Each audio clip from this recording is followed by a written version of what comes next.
मारे गए सैनिकों के लिए छिपकर आंसू बहा रहा चीन। यूएस सीक्रेट सर्विस का दावा, भारतीय सेना ने बिगाड़ा चीन का प्लान।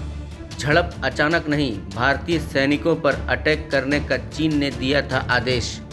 अमेरिकी खुफिया एजेंसी का दावा है कि चीन अपने मारे गए सैनिकों की याद में खुफिया तरीके से प्रार्थना सभा का आयोजन करने के लिए मजबूर है।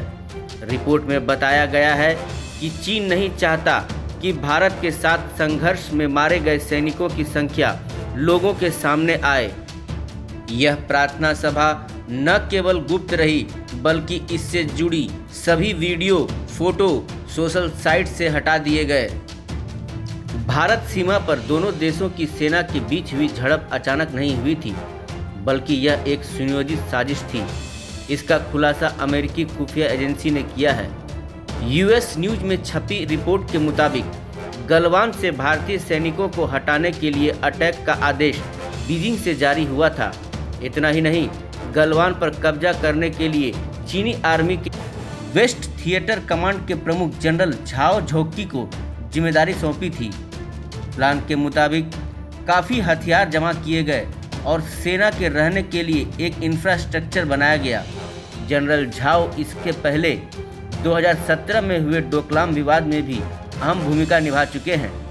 रिपोर्ट में कहा गया है कि 15 जून को जब भारत के कुछ अफसर और जवान चीन से बात करने पहुंचे थे, तो चीनी सैनिक पहले से ही हथियारों के साथ घात लगाकर बैठे थे। चीन ने सोचा था कि उसे ज़्यादा संघर्ष नहीं करना पड़ेगा, लेकिन उसका अंदाज़ा गलत निकला। गश्त पर निकली भारतीय जवानों की एक टुकड़ी वहां पहुंच गई और एक तरफा झड़प हिंसक संघर्ष में तब्दील हो गई। रिपोर्ट के अनुसार एक प्लान के तहत ही चीनी विदेश मंत्रालय ने इस पूरी झड़प के लिए भारतीय सेना को जिम्मेदार बता दिया। चीन लगातार यही कह रहा है कि भारतीय सेना ने सीमा पार की और चीनी सैनिकों पर हमला किया।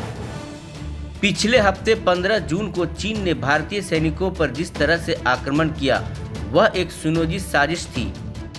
ऐसा इसलिए है कि विश्व की महाशक्ति बनने की इच्छा रखने वाला चीन इस क्षेत्र में भारत को अपने लिए अड़चन मानता है।